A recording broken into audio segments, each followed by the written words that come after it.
meus amigos, sejam bem-vindos a mais um vídeo do História à la carte. Hoje daremos continuidade aos nossos estudos sobre a ascensão dos movimentos totalitários. Iremos falar justamente sobre a Alemanha nazista. Os conceitos que permitiram que a Alemanha fosse dominada pelo nazismo são muito similares aos que permitiram que o fascismo subisse ao poder na Itália. O detalhe é que essa situação na Alemanha acontecerá alguns anos depois. Meus amigos, vejam só. A Alemanha, ela passou por duas crises econômicas fortes. A Alemanha passou primeiramente pelo pós-Primeira Guerra Mundial, que rebentou com a Alemanha, como falaremos detalhes daqui a pouquinho. E também passou pelo pós-crise de 29, que também destruiu tudo. Veja só, pessoal, falaremos da Alemanha no pós-Primeira Guerra Mundial. A Alemanha no pós-Primeira Guerra Mundial, ela está cheia de dívidas, afinal de contas, ela foi o país que mais foi afetado na Primeira Guerra, né? Ela foi o grande derrotado da Primeira Guerra. Nós temos que a Alemanha está cheia de dívidas, a Alemanha está cheia de desemprego, a Alemanha está destruída. E não se bastasse, não é apenas isso. A Alemanha tem uma outra situação. Um problema conceitual com a nova república que surgiu. A Alemanha, meus amigos, ela tem os detalhes e os problemas que foram infligidos pelo Tratado de Versalhes. A Alemanha foi obrigada a adotar uma forma republicana que era no modelo dos seus vencedores. E dessa forma, olha só que interessante. Os soldados alemães na Primeira Guerra Mundial sempre recebiam propaganda de que estavam vencendo a guerra ia acabar logo, eles seriam vitoriosos. A população alemã recebia propaganda dizendo a mesma coisa, que estamos vitoriosos, vamos vencer a guerra e os problemas logo vão acabar. Detalhe é que isso não estava acontecendo, mas a Alemanha no pós-Primeira Guerra Mundial sustentava essas questões irreais para manter o controle da população e de seus soldados. Mas de repente eles viraram derrotados?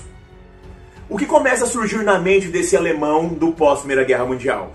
Quando a Alemanha era um império, nós estávamos vitoriosos. Agora a Alemanha é uma república, nós estamos quebradas. A culpa do problema é a república. Isso vai se avolumando justamente porque são vários quesitos destruidores que o Tratado de Versalhes impõe sobre a Alemanha. A Alemanha não pode ter exército, a Alemanha não pode ter marinha de guerra, a Alemanha perdeu territórios, a Alemanha não podia ter mais do que 100 mil soldados em todo o seu país. Então a Alemanha está realmente ao quebrado. Além disso, a Alemanha tinha que pagar toda a dívida causada na Primeira Guerra Mundial. Cara, a Alemanha pagou essa dívida da Primeira Guerra Mundial só em 2010. E essa dívida era o equivalente a 93 mil toneladas de ouro. Então você imagina como é que esse baque se deu na economia alemã. Esse baque deu na economia alemã e virou uma hiperinflação. A hiperinflação na Alemanha chegou a 32.000%. Olhem essa imagem que vai aparecer na tela agora. Reparem nessa imagem, meus amigos, nós temos aqui que em 1923, $1 era o equivalente a 14 trilhões de marcos alemães. Reparem nessa imagem, vocês estão vendo crianças brincando com blocos de dinheiro na imagem aí do extrema esquerda. No centro nós temos aí uma senhora que está acendendo o fogão, acendendo o aquecedor, né? As duas do canto aí estão acendendo o aquecedor com dinheiro.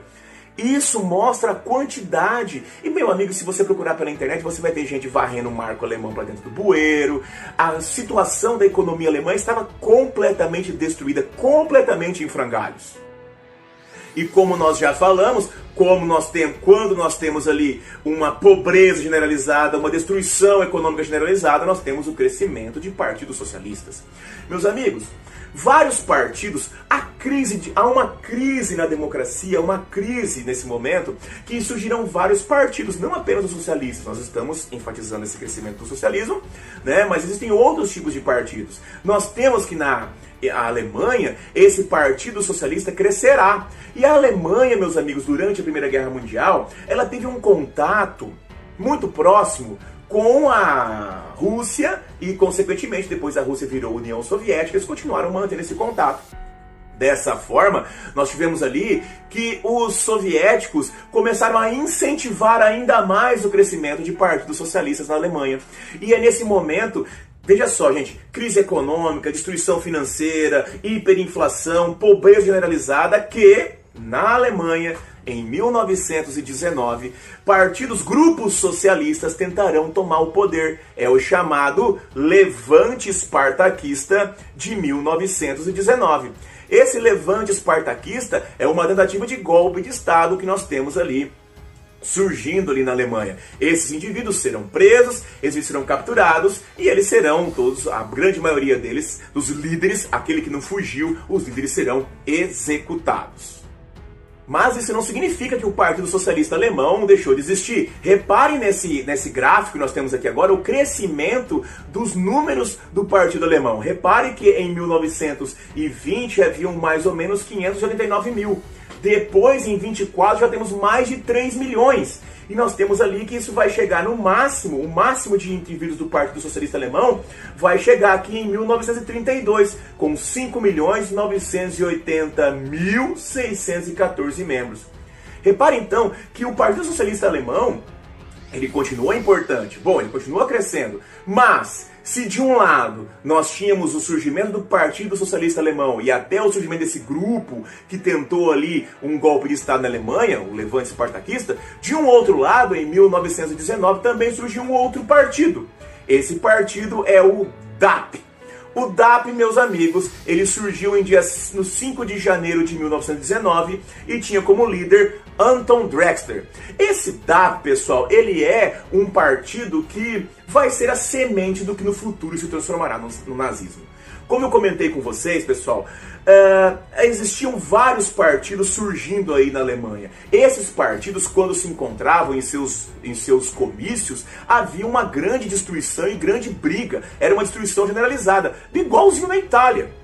Lembra que eu comentei com vocês há pouco que na Itália, quando tinha discurso de um comício do Partido Socialista, os fascistas iam lá brigar? E quando tinha um comício do Partido Fascista, os socialistas iam lá? Na Alemanha era igual. Na Alemanha nós temos que os partidos ficavam se quebrando, se destruindo, e dessa forma essas brigas também acabam destruindo o patrimônio. Dessa maneira, o governo alemão começou a infiltrar membros do seu pequeno, digamos, exército, o novo exército alemão, que tinha menos de 100 mil soldados, menos de 100 mil integrantes, né? Começou a infiltrar membros do governo nesses partidos para descobrir o que estava acontecendo, para saber o que estava acontecendo. E é justamente nessa questão de se infiltrar a mando do exército para descobrir informações do partido que surge a figura de Adolf Hitler. Adolf Hitler, meus amigos, vai se infiltrar no partido do DAP no dia 12 de 9 de 1919. Adolf Hitler entrou no partido justamente para descobrir informações sobre esse partido. Adolf Hitler começa a participar das reuniões, era um partido muito pequeno, se reunia principalmente em cervejarias, começa a discutir e debater ali, começa a ouvir as opiniões de Drexler, começa a participar dos debates, começa a se envolver nos debates, se torna amigo de Drexler, vai crescendo justamente ali os seus discursos, o seu posicionamento, a sua dicção, a sua fala era muito boa e ele vai crescendo e se desenvolvendo. Dessa forma, Hitler vai ganhando cada vez mais espaço dentro desse grupo, ganhando cada vez mais notoriedade nesse grupo. E é justamente neste ponto, já que nós estamos falando, que o partido DAP vai mudar. O DAP vai se transformar em NASDAP. No dia 24 de 2 de 1920, surgiu o NASDAP. O primeiro líder do NASDAP vai ser justamente o Drexler. Mas, meus amigos, perceba uma coisa. Hitler cresce tanto, Hitler fica tão famoso, tão importante dentro do NASDAP, que ele próprio vai se transformar em líder. Hitler vai ser líder do NASDAP, ou seja, do partido nazista. Agora sim, partido nazista, nós temos que ele vai ser líder do partido de 1924 a 1945. Ele vai só deixar de ser líder do partido em 45, quando surge ali Martin Bormann, justamente em 45, que é o final da Segunda Guerra Mundial, e o partido vai ser destruído, não é verdade? Então, meus amigos, nós temos aqui essa situação acontecendo. Olha só como é que é similar o crescimento do poder do nazismo na Alemanha, é similar ao crescimento do poder do fascismo na Itália. E não é só isso que é similar. Lembre-se, Na Itália, os fascistas usavam os camisas negras, os camisas negras, pois aqui a Alemanha também usa a força braço paramilitar. Nós temos as chamadas SA, as seções de assalto. São seções paramilitares, certo? Que também começaram a crescer, também começaram a se organizar para combater justamente os indivíduos socialistas, como nós falamos. Dessa forma, mais uma similaridade. Igual aconteceu na Itália, e quando o Partido Fascista surge, aquela burguesia temerosa do socialismo apoia o fascismo, na Alemanha surge a mesma coisa. A burguesia que sobreviveu à crise do pós-Primeira Guerra Mundial apoia o fascismo. Dessa forma, apoia o nazismo. Dessa forma, com o apoio burguês, o nazismo também cresce. Nós podemos observar justamente esse apoio da burguesia, porque ela perpetuou-se por muito tempo. Nós podemos ver aqui nesse gráfico quais são as empresas que estavam do lado ali do nazismo durante toda a sua existência. Vejam só esse gráfico que interessante. Reparem que nós temos aqui algumas legendas, Nós temos aqui, por exemplo, que participou. Depois vocês dão uma paradinha na imagem para vocês analisarem com mais calma. Mas olha só, nós temos aqui a Bayer, a BASF, a IBM, a Krupp, a Siemens, a Coca-Cola, a Nestlé, a Ford, a General Motors, a Hugo Boss, a MGM, a Warner Bros. Nós temos então uma quantidade muito grande de empresas que sempre estiveram ligadas com o nazismo na Alemanha. Perceba, meus amigos, então, que essa questão do nazismo estar ligado com a iniciativa privada, com o capital privado, é uma ideia que está desde o seu nascimento. E como nós comentamos, com o apoio burguês na Itália, o fascismo cresce e toma o poder. Na Alemanha tem uma pequena diferença. Na Alemanha, meus amigos, por volta de 1923, 1924, começam a chegar empréstimos americanos. Começam a chegar os empréstimos americanos que eles fizeram para a Europa. Dessa forma, esses empréstimos, esse financiamento que os Estados Unidos estão emprestando dinheiro para os países europeus, chega na Alemanha e começa lentamente a colocar de novo a economia alemã em marcha. Ao colocar a economia alemã em marcha, mesmo que lentamente, esses empréstimos americanos fazem com que aquele sentimento de ódio, aquele sentimento de vingança, aquele desejo de destruição se amenize. E outra coisa, aquela ideia que existia de que a República era perdedora, nós estamos morrendo com a República, começa a amenizar-se, justamente porque a crise começa a passar. E é nesse ponto que nós temos que os nazistas não vão conseguir chegar ao poder neste momento. Os nazistas, diferentes dos fascistas na Itália, não vão conseguir chegar ao poder na década de 20, mas tentaram. Os nazistas realizaram o chamado Putsch de Munique, ou Putsch da cervejaria, o golpe da cervejaria. Em 1923, nós temos que os nazistas tentaram tomar o poder. Neste momento, nós temos que os seus líderes serão presos. Adolf Hitler será preso. E nessa prisão, quando ele estará preso, nós temos ali que, além da perda da liderança, o nazismo vai perder muito de seus membros. Afinal de contas, foram derrotados.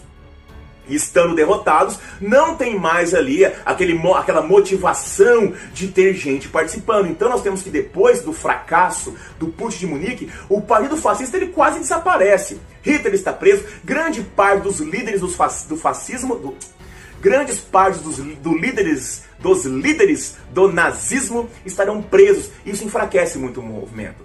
De um outro lado, Hitler na prisão, escreve sua obra mais famosa, o Mein Kampf. E no Mein Kampf ele delineia toda a sua vertente, todo o seu entendimento e toda a sua ideologia a respeito de como a sociedade deveria ser dentro das ideias nazistas. Dessa forma, nós temos então que o partido nazista vai quase desaparecer, mas de um outro lado ele vai começar a se reestruturar graças ao livro escrito por Adolf Hitler, o Mein Kampf. Mas, como nós já sabemos, na virada da década de 30 acontece a crise de 29. E como nós também sabemos, os Estados Unidos, para se reerguer da crise de 29, cobra os empréstimos realizados aos países europeus. cobra empréstimos realizados para a Alemanha, destruindo mais uma vez a economia alemã. Mais uma vez nós temos pobreza, nós temos destruições, nós temos uma inflação alta. Nesse ponto, então, o nazismo volta a se reerguer. Os números do nazismo voltam a fazer significado. Dessa forma, olha só esse gráfico que mostra o crescimento nazista. Veja só, meus amigos, veja só que nós temos aqui que até 1930... nós tínhamos aqui o número de deputados, em 1924, de 472 deputados, nós tínhamos 32 que eram nazistas e eram da oposição. Em 1928, nós temos 491 deputados e nós temos 12 deputados nazistas. Lembra que eu falei para vocês que o nazismo se enfraqueceu? Em 1928, o nazismo tem só 12 deputados. Mas 1930, olha só, 107 deputados. E é a oposição. Agora, em 32, nós temos 230 deputados e já faz parte do governo, entendeu? Olha só, faz parte do governo. Meus amigos, nós temos aí cada vez mais, vai crescendo, tudo bem. Depois nós temos uma nova eleição, cai um pouquinho, mas depois, olha só, 238 deputados, 661 deputados, 741 deputados, 803 deputados. Legal é que de 33 para frente, todos os deputados são nazistas. Olha só, de 33 para frente, são 661 deputados, 661 nazistas. De 36, 741 deputados, 741 nazistas. 813 deputados em 38, 813 nazistas em 38. Veja só como que o nazismo foi crescendo. Mas repare que depois de 33, eles assumem toda a Câmara dos Deputados. Isso já mostra aquela questão, lembra do totalitarismo? Um partido, uma ideologia. Mas você deve estar pensando, como é que o partido nazista chegou ao poder? Professor, você falou que o partido nazista lá em 32, né, 32, era no poder. Olha só, gente, nós temos que, em 32, aconteceram eleições para presidente e para a Câmara dos Deputados. Para presidente da Alemanha, concorria principalmente dois indivíduos, Adolf Hitler e Hindenburg. Engano seu que pensou que Hitler venceu a eleição para presidente, ele não venceu. Quem venceu a eleição para presidente foi Hindenburg. Mas olha só, Hindenburg venceu a eleição para presidente, mas ele não tinha apoio na Câmara, ele precisava de apoio na Câmara dos Deputados. Para quem ele recorreu? Para o Partido Nazista. Hindenburg, em 1933, convidou Adolf Hitler para ser chanceler da Alemanha, uma espécie de primeiro-ministro da Alemanha. Repare nessa imagem aí, o Hindenburg com esse capacete tradicional do exército prussiano e o Hitler ali em posição de referência. Hitler, meus amigos, então, chegou ao poder no segundo em comando. O chanceler na Alemanha, naquele momento, era o chefe da Câmara dos Deputados, né? Então nós temos ali, justamente ali, no Senado, né? Justamente ali, Hitler, um cargo de confiança. Em 1933, Hitler chegou a esse cargo. Porém, isso ainda vai mudar mais. Por quê, meus amigos? Em 1934, nós temos o incêndio do Reichstag. O incêndio do Reichstag era justamente o parlamento alemão. Esse incêndio do Reichstag colocou a população alemã com grande medo, em grande polvorosa, porque foi creditado à época que os indivíduos que realizaram o incêndio do Reichstag foram justamente os comunistas, os socialistas. Bom, se não bastasse o fato de que a sociedade alemã está ao perigo do socialismo, nós temos que também em 1934 morre Hindenburg. Hitler deveria convocar novas eleições para que dessa forma fosse escolhido um novo presidente, mas ele não faz isso. Hitler assume o comando da Alemanha. Hitler assume o comando da Alemanha como seu líder máximo, justamente para proteger a Alemanha desse terrível perigo comunista, além de que agora a Alemanha está só passando por grandes e terríveis problemas provenientes ali do incêndio do Reichstag, da ausência do seu líder. Então, Hitler assume o comando da Alemanha nesse momento e começará a implementar as suas medidas. Quais medidas serão essas? Adivinha? Perseguição aos opositores. Perseguição aos partidos políticos. Vão fechar os partidos políticos. Domínio dos meios de comunicação. Domínio dos meios de educação. Reparem como que os métodos são os mesmos. Até o ufanismo será usado. A questão da raça pura, a raça ariana, que vai ser desenvolvida a partir desse momento. E começa também um processo de reconstrução. Nesse processo de reconstrução, toda a Alemanha deve ser reconstruída, deve ser remodelada. E um dos principais itens da remodelação alemã é justamente extirpar da sociedade indivíduos que são desagradáveis, que são impuros. Ou seja, começa-se a perseguição aos judeus. Leis começam a ser perpetuadas, começam a ser perpetradas dentro da Alemanha, que vão cada vez mais retirando os judeus do convívio das pessoas, fazendo com que esses judeus sejam cada vez mais exilados. Eles perderão o direito a ter cargos públicos, eles perderão os cargos públicos que eles existiam. Nós temos ali que eles perderão o direito de ter lojas, eles perderão o direito de exercer suas profissões. Os judeus estão sendo extirpados da sociedade, sem contar o fato de que eles vão também ter seus bens cada vez mais confiscados por parte do Estado. Chegará o momento em que surgirá as assim chamadas Leis de Nuremberg. As leis de Nuremberg, meus amigos, serão criadas ali em 1935. Vejam só os 4 primeiros artigos. São proibidos os casamentos entre judeus e cidadãos de sangue alemão ou aparentados. Artigo 2. As relações extramatrimoniais entre judeus e cidadãos de sangue alemão ou aparentados são proibidas. Artigo 3. Os judeus são proibidos de terem como criados em suas casas cidadãos de sangue alemão. Artigo 4, inciso 1. Os judeus ficam proibidos de içar as bandeiras nacionais do Reich e de envergarem as cores do Reich. Reich, terceiro reino alemão, que Hitler criou a partir do momento que ele virou líder, que ele virou Führer. E por fim, nós temos que os judeus também não são autorizados a se engalanarem, ou seja, a investirem, ao vestirem as cores, aqueles chamados de suas próprias cores. Dessa maneira, pessoal, vejam como que os judeus estão tendo os seus direitos cada vez mais retirados dessa situação. Isso faz com que cada vez mais, pessoal, a população judaica seja extirpada da sociedade. Mas, de um outro lado, isso cria possibilidades. Veja só, quando você retira os judeus dos seus campos de trabalho, abrem-se novas vagas. Novas vagas que serão ocupadas por quem? Adivinha? Por membros do Partido Nazista. Você é alemão e pensa, de repente fala assim, caraca, eu estou desempregado. Mas se você é um membro do Partido Nazista, você pode ter um emprego que foi tirado do judeu. Então, você vai fazer o quê? Você vai acabar se integrando ao Partido Nazista. Dessa forma, cada vez mais, os alemães vão tendo a questão do desemprego sendo sanada. Mas veja só, como que eles sanaram a questão do desemprego na Alemanha? Eles jogaram fora uma parte da população alemã, que eles achavam que não era digna, que eram os judeus, e colocaram outros no lugar. Então perceba bem, eles simplesmente ignoraram a existência dos judeus, e colocaram o que se chamavam alemães puros no lugar. Os judeus vão cada vez mais sendo perseguidos, os judeus vão cada vez mais sendo cerceados, vai chegar até o momento da existência da chamada Noite dos Cristais. A Noite dos Cristais, meus amigos, aconteceu aqui já em 1938, onde várias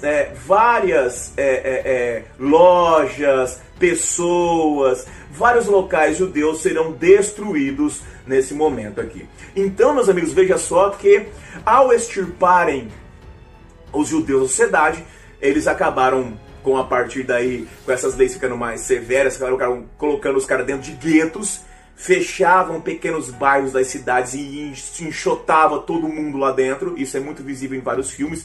Por exemplo, lá, O Pianista, é muito visível essa questão da vida nos guetos. Então foi assim que Hitler começou a reconstruir a sociedade alemã, tirando fora os indesejáveis e colocando só os alemães puros no lugar. Mas também há um processo, há um projeto de reconstrução da economia. Esse projeto de reconstrução da economia está baseado justamente na reestruturação militar, a reconstrução do exército, a reconstrução da marinha e a reconstrução da aeronáutica que estavam proibidas. Esse quesito de reconstruir a sociedade, a economia alemã com base na reconstrução militar, era proibido pelo Tratado de Versalhes, porém foi tolerado. Fazendo parte do elemento chamado política do apaziguamento, que aprofundaremos mais em nosso vídeo de Segunda Guerra Mundial, a política do apaziguamento tolerou os desrespeitos do Tratado de Versalhes. E dessa forma, principalmente utilizando muitas vezes dinheiro confiscado de famílias ricas judias, Hitler começou a reconstruir empresas de fabricação de armas, empresas de indústrias bélicas. Hitler começou a recontratar soldados. Dessa forma, cada vez mais, a sociedade alemã ela foi se militarizando, porque era o foco da sociedade daquele momento dado pelos nazistas. Além de que, nós temos que muitas pessoas na Alemanha de 1930 e poucos para frente, 35, 36, elas estavam desempregadas. E dessa forma acabam se empregando como soldados, combatentes, marinheiros, pilotos, fabricantes de armas. E dessa forma então nós temos o retorno da Alemanha economicamente. Reparem que é um retorno econômico pautado, baseado ali principalmente do confisco e da destruição dos bens que existiam ali dos judeus. Dessa maneira, nós temos que Hitler consolida o seu poder, tal qual Mussolini consolidou o seu poder na Itália. Hitler se transformará o Führer da Alemanha nesse processo de tomada de poder que nós acabamos de ver. É graças à crise do pós-Primeira Guerra, é graças à crise de 29 que os partidos totalitários chegaram ao poder na Europa. Naquele momento, a miséria, o medo e a destruição tomava conta da humanidade. E dessa forma, a humanidade acabou recorrendo àquilo que parecia ser o caminho mais fácil, mesmo que, para isso, eles abrissem mão daquilo que era o certo. Meus amigos, finalizamos aqui mais um estudo sobre a ascensão dos regimes totalitários. Nós vimos aqui como o nazismo chegou ao poder, se transformando em um dos movimentos mais famosos de toda a história da humanidade.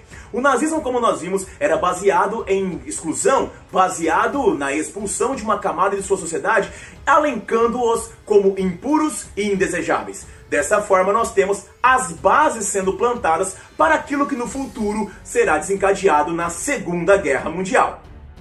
Meus amigos, se esse vídeo te ajudou, se esse vídeo trouxe informações para você, assine o canal, compartilhe, ative o sininho e ajude a História à la Carte a se tornar um canal que pode ajudar não apenas você, mas muito mais pessoas por aí. Um grande abraço, vida longa e próspera e até a próxima!